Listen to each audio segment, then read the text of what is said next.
And here we are at hat number 12, and for this one we've gone back to the double hex base. Again, we've got the hex on the bottom, the layer coming up, and then the hex on the top. And what we're going to do, we're going to pick one of them, it really doesn't matter which. I'm going to start with the white one. What I'm going to do is I'm going to come in by the thumb and a forefinger from the end. A little longer bubble than we've been doing. And I'm going to bring that down and just make a loop on itself. So I've looped that back in. There we go. Then I'm going to skip one, skip the orange.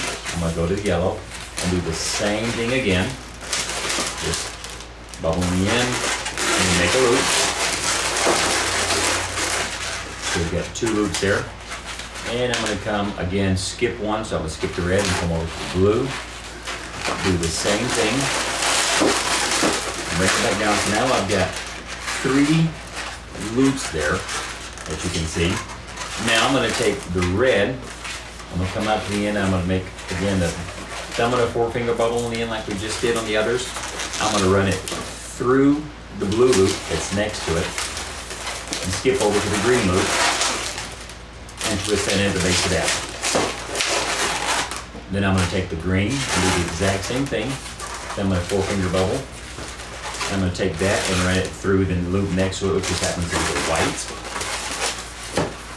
I'm going to come over to the orange, twist that into the base of that one, like that.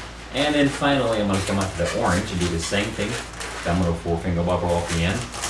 The final remaining loop is yellow. I'm going to run it through there, and then come over to the base of my red, and twist that one in there. Bring that out, and what you get is loops running through loops on that. So let's pull our bubbles in the end.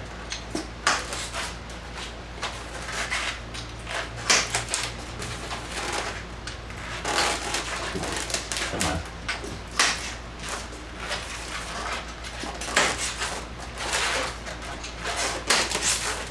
And that one.